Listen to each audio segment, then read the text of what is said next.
guys, I am out here in Palo Alto where I have work.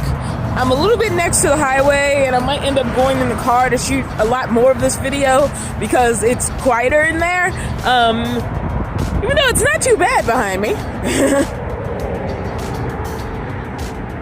Alright, but I'm sorry it's a little loud and it might be a little windy, but wow, I have hit 500 subscribers.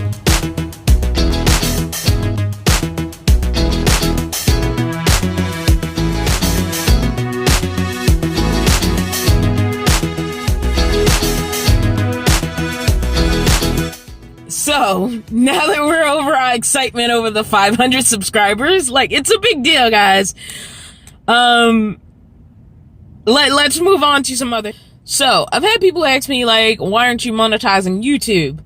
The thing is, to monetize YouTube, you need two things. 1,000 subscribers and 4,000 watch hours over the last 12 months. I'm not sure if that means if you hit the 6-month mark and you have 4,000, you're already qualified, or how that works, but I have not been on YouTube a year with this channel. So hopefully by the time I hit 1,000 subscribers, you know, I'll have that, and it's something I'll certainly apply for, but people have reached those 2 milestones and been rejected for monetization. So I'm not looking to, like, turn YouTube specifically into a money-making thing unless it happens organically. If it happens organically on its own and people see value in what I'm providing on YouTube, obviously I'm going to be like, yeah, sure, let me make a little money doing it, but that's sort of not my primary goal. So, other important things. I mentioned that I had a possible 4-month contractual job. I ended up not taking that job because I was offered something else that I was more interested in doing. I will be starting that job on the 11th, and it's for 3 weeks. So I basically gave up 4 months for 3 weeks, which for some people may not make sense, but for the long term of my career, it was really important for me to make the choice that I made. And I feel like that second one may lead to more career contractual options in the direction that I'd like to go. In addition to that, I'm still doing stagehand work, which is a day or two here and there, and that's what I've been doing with Rhino Staging. I've sort of transitioned off of my apps for a while, and understand I did that gig economy video, but my apps are band-aid jobs. They're for when I don't have contractual work and I need to make money. My main goal is still to stay moving towards the entertainment backstage area, most especially in stage management and backstage management in general. But that's not what I want to talk about. I want to talk about some fun stuff concerning the van.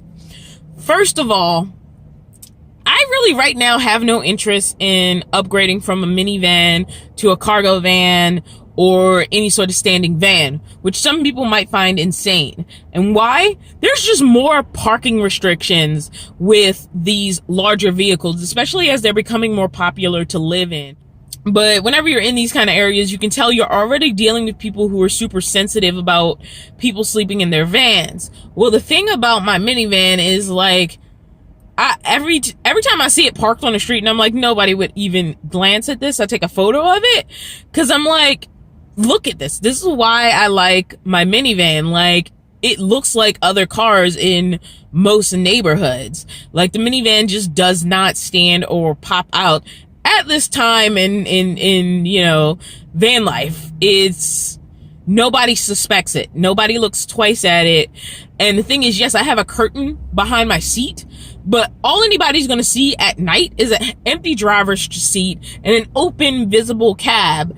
And that will make them just keep going because it looks like everybody else's open visible seat. And because most minivans now come with tinted areas from the passenger row back, when they see extra tinted windows, which is caused by, you know, the blackout curtain I now have behind the tent, Like, nobody's doing a close examination. Now, if they flash a flashlight in here and they're wondering why there's a curtain up dividing these two areas, maybe they might get a little curious, but there's a very low possibility of that. Most people just casually walking on the street are just not looking for it. And it looks just like it belongs there. So as long as it's not this weird car parked directly in front of somebody's house, on any street where there's legal parking, this van fits in, and I kind of enjoy that about the minivan. The only thing I wonder about is if it makes me less obvious to some other van dwellers, because it'd be nice to meet other people just in regular life and not have to wait for events like RTR to sort of have that companionability. All right, but things I want to do to the minivan. As much as I love the minivan, I would love to have a pop top. Now, there are two companies that I found that do pop tops on Toyota Siennas. One of them is, let me get my little paper right here. One of them is GRTV, but they only do 2011 and newer Toyota Siennas. And mine is a 2005. However, there's another company called Mountain Pop Top, and they do what I believe is generation 2, which is 2004 to 2010. And honestly, I like their pop top better than it's called GTRV. The GTRV pop top, in fact, they call their Sienna model that they have on their website the Weekender. It's very much, to me, not designed for permanent full-time living in a way I would enjoy it. Just looking at the full build out they have on their website, the way that bed expands out, it would honestly annoy me. In addition to the fact it takes over the whole space. Like, I'm just not into that at all. There are some things about their design I like, but I personally am not a big fan of the build out underneath the pop top. I also actually like the Mountain Pop Top more than I like the GTRV. I'm really interested in Mountain Pop Top, but the price factor is $7,500, which I don't have right now. Which also brings me to the sunroof. Because I am so interested in this pop top, investing in sort of a permanent repair to the sunroof is something I'm on the fence about. Because I'm wondering if I could just, filter all my money that I'll be making in the next coming months, besides getting myself back in a financial balance, towards getting this pop top, because I really do like it. From the second I saw it, I've been thinking about this for months, guys. I didn't want to talk about it because I felt like it would curse it, and maybe I have cursed it, but I'm kind of in love with the pop top style on Mountain Pop Top. Like, I could see this increasing my life so much. In the city, I would still keep it popped down.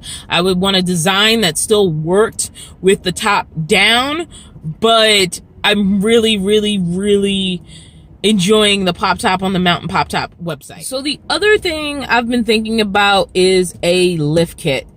I have a new repair I need to make to the van. The wheel cover actually came off the front of the van. I recently did some traveling and I didn't get to film it because it sort of happened unexpectedly. I definitely have the travel bug. I love traveling around. Once I discovered my Uber Eats would work anywhere in California, I was like, I have the whole state of California at my disposal. I ended up down just outside of Parker for a little while. I spent some time with Caravan 3, one of Bob Wells's caravans. Then I met some other friends who are YouTubers that I made friends with during RTR down in Slab City. I was in Slab City for a little bit. I then ended up at the Hopeville Hot Springs before I had to be back up here for a job that I had last night. 2 nights ago. My bad. 2 nights ago. Yesterday was actually a day off, and I had a job the day before that, and then I have work today, the day after, and then I start a job that runs for 3 weeks on the 11th, the job I was talking about earlier. But long story short, while I was doing that traveling and back in off-roading environments, I got another flat. It was easily repairable. It was a $25 repair. A little piece of something got stuck in one of my wheels, namely the passenger front wheel, which is another thing. There's actually 2 major sort of things I need. I do need another tire. The all-wheel drive Sienna is not built with the capacity to carry a spare tire. So besides sitting it in the back of the van with me, I have absolutely nowhere to put it. So what I want to do is I want to get a rear cargo hitch and a rear tire holder to put on that rear cargo hitch. I've been very determined not to make the van much longer than it is, but this is the only way I can think of to carry a spare tire, especially because I have the cargo carrier on the roof now. So there's no way to like put something up there. And I'd rather a spare tire back there than a cargo thing back there, because I think once you put a cargo carrier on the back, it looks little more camper van-y than having the cargo carrier on top, just because I see vans, cars, you know, Jeeps with some form of cargo carrier on top all the time. And I do see them on the back, but not as much in the city. And I think because people who live in houses, who park on regular streets, like, if they have to parallel park, they want to still fit in parallel parking. So, two major things I'm interested in is 1, a lift kit, and 2, a rear hitch and a spare tire holder in the back. And that's before I do any major camping in like deserts or any off-road roads. Like, that's something I would like to have, is the rear spare tire. As far as the lift kit is sort of an optional thing I would like to have, but it's a goal. As much as I want the pop top more, lift kit is a more financially reachable goal than a $7,500 pop top added to the van. The other problem with the pop top, just to get back on the pop top conversation, is that the company is located in Colorado. The good thing about GTRV, if they could put on a pop top, is they are in California, which is my main zone. Whereas Mountain Pop Top is in Colorado, and they would need the van for 3 weeks. So either I would need to be off work, enough time that I could maybe get a cheap hotel room up in Colorado, or I'd have to be able to drop off the van, fly back, or bus train back or something back, and then continue to work either with a rental car in a rented room or staying on somebody's couch or something. But either way, the van would have to be in Colorado for some 3-week period in order to get this pop top installed.